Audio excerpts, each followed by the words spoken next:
Guns N' Roses? Guns N' Roses, huh? This is the original cover for Appetite for Destruction that they later banned. Yeah, I can see why they banned that.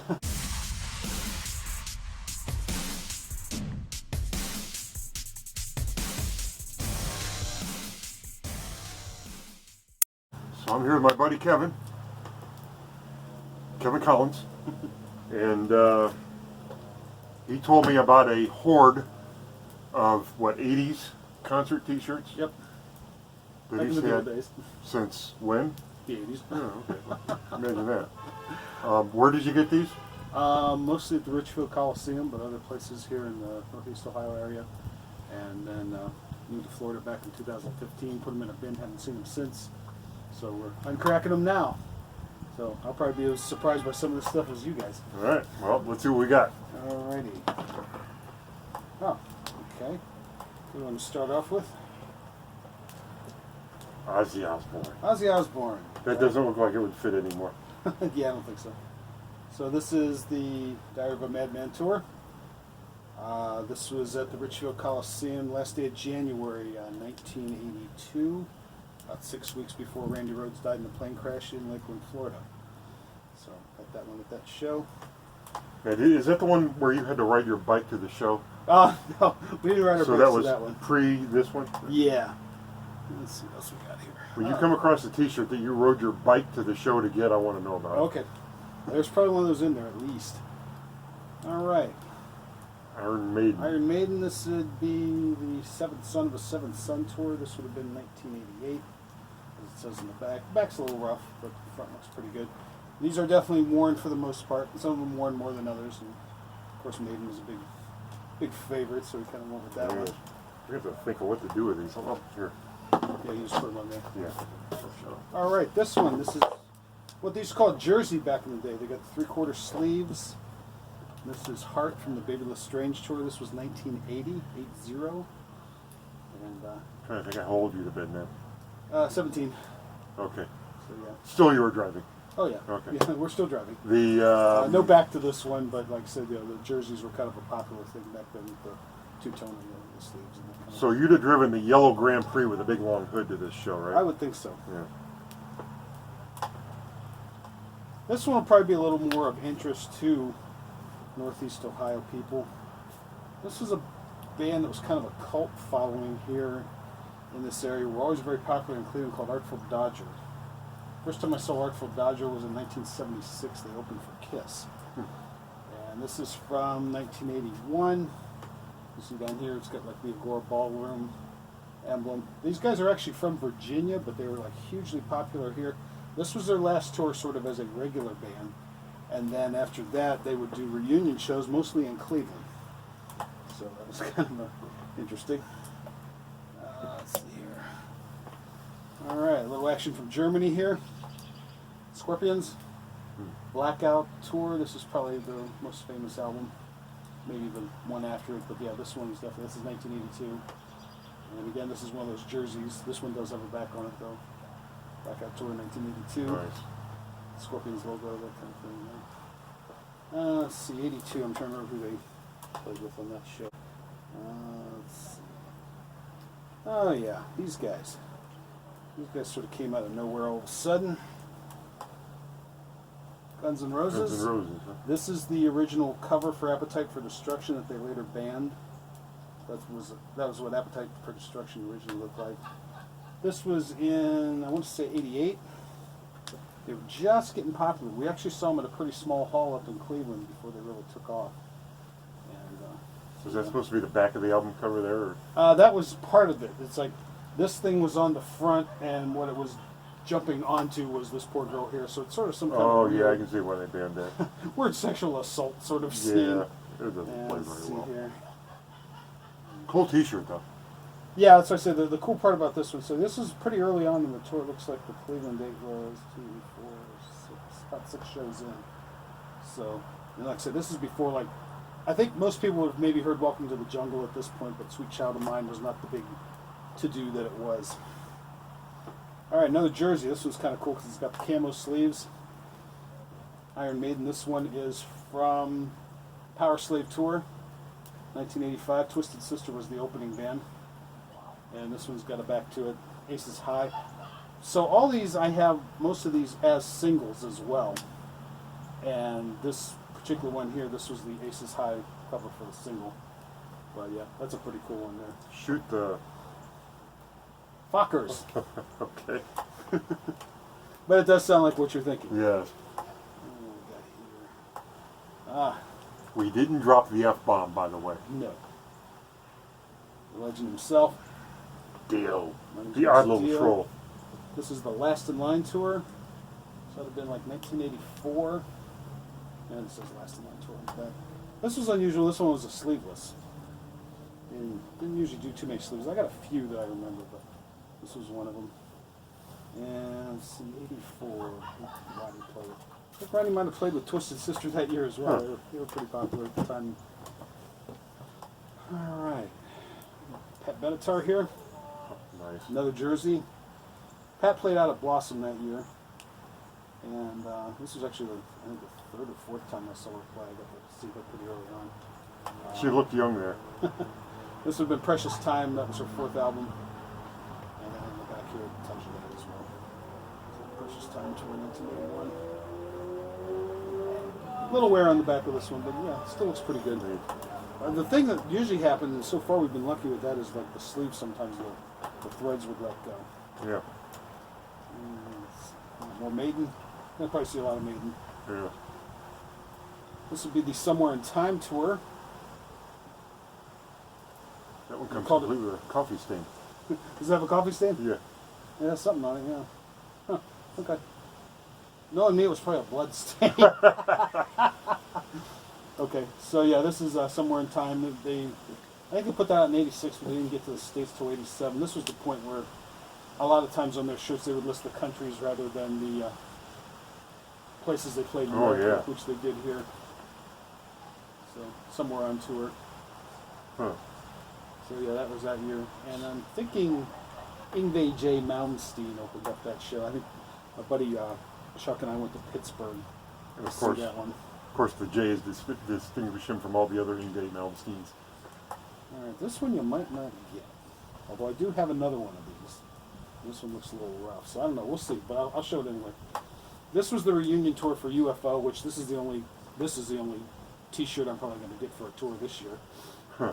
Got to see them about 3 weeks before all the hell broke loose with COVID and that.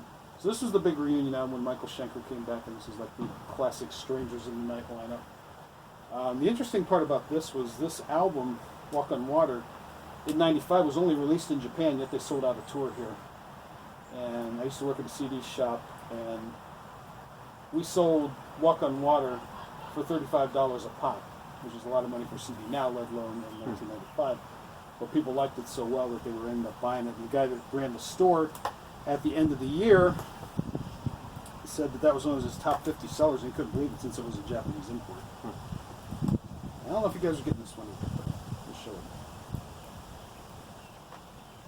Okay, this is Iron Maiden Killers Tour, 1981, Cleveland Agora. It was June 1981. The tickets were a massive $4. Mm. And I've actually put this up on my Facebook page. I have a picture of the Killers album. And there's the Killer World Tour 1981. And again, they're listing the countries in addition to the USA. This was one of, I think, only 2 headlining shows they did on this tour. Most of the tour they were opening for, I think it was Priest. But they ended up, I remember they were supposed to headline the New York Palladium and then also the Cleveland Agora. This was with Paul Di'Anno. So this is pre-Bruce Dickinson. But again, like I said, I don't know if I'm going to get rid of that one. Oh, by the way, the collar is sewn up because somebody grabbed me one night and tore it. At another show? Yeah. Or at that show? Yeah, he didn't fare very well. This is a Ramones t-shirt. There's no real dates on it or anything. I did buy it at a show of theirs. I want to say it was the Precious Dreams tour, which would have about maybe 81, 82, somewhere in there. The thing I thought was cool about this one was the yellow sleeves. Usually the Ramones stuff is all black and white. So, a little different color scheme. Nothing on the back on that one, but still another one of the jerseys.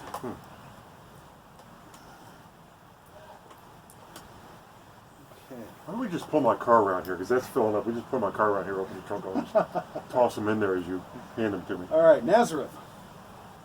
This is from when Nazareth played the Coliseum in 1980. Now, it wasn't actually the No Mean City tour. This album's actually older than that, but for some reason they were selling these shirts, and I always thought it was a cool shirt. Huh. So I ended up picking that up. The thing I remember about that show was they had like a big curtain in front of the stage, and we were sitting on the floor, and I said, well, the show's about to start. And they went, how do you know? I said, because there's dry ice billowing out of the top of the curtain. So they opened it up, and it was just like, that's all you could see. All right. Oh, okay, another Heart shirt. This is the cover of Magazine. I remember I went to this with my cousin. I want to say it was late 1978. So this is one of my oldest ones. So, yeah, nothing on the back, but this is for the Magazine album, but I think they were actually touring for Dog and Butterfly at that point. But again, a cool shirt, and another one that was not black, which always made my mother happy. And they weren't all black.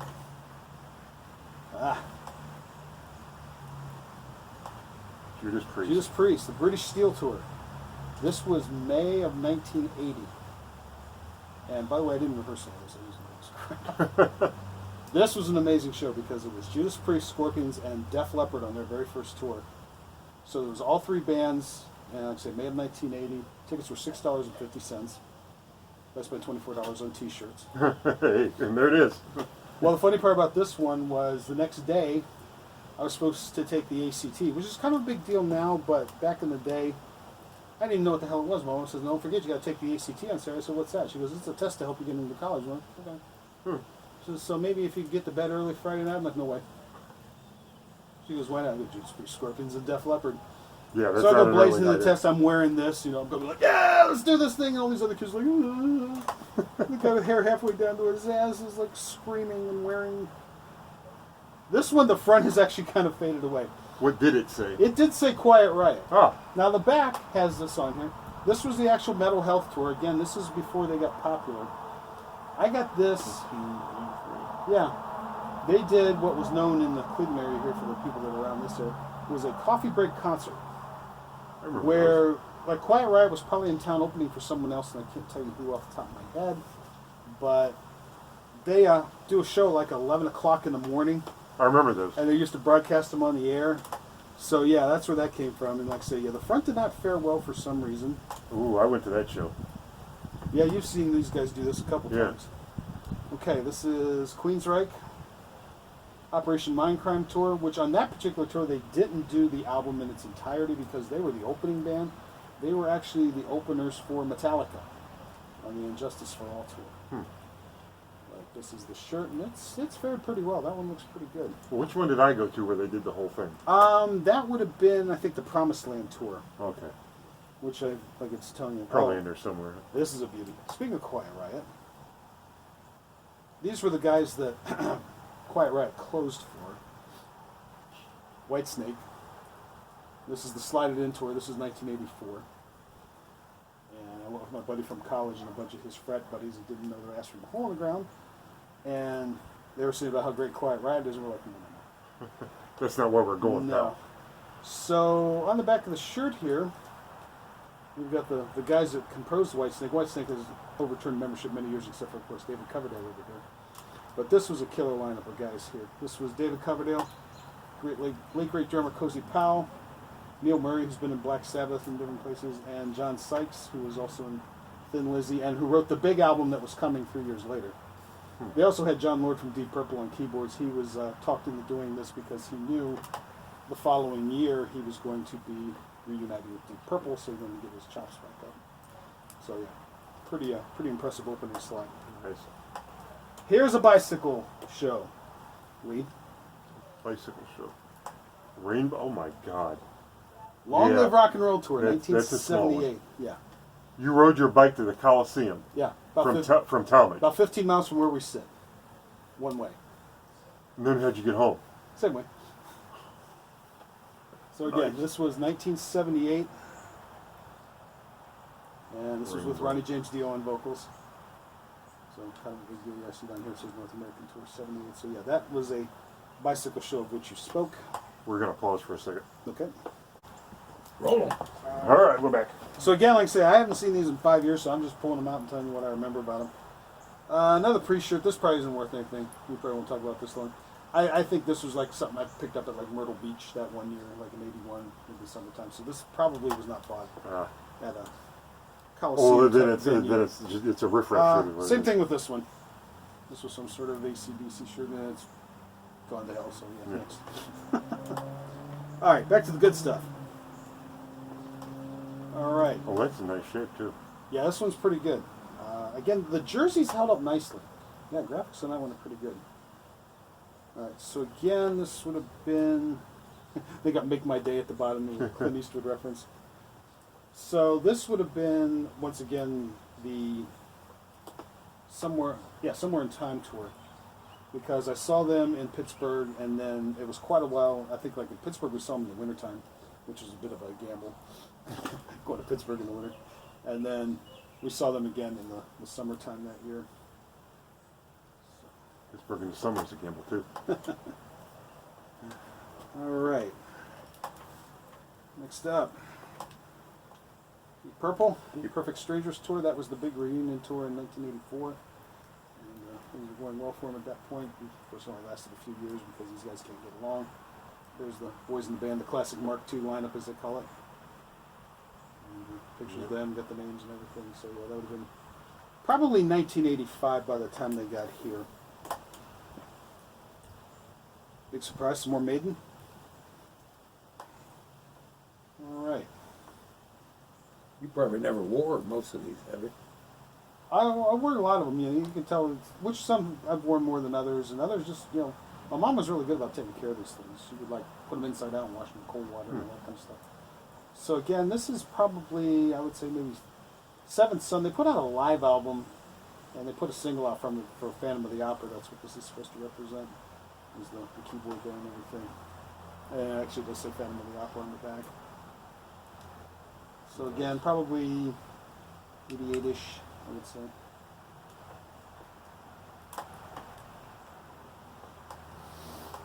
Okay. That's a small one. Yeah.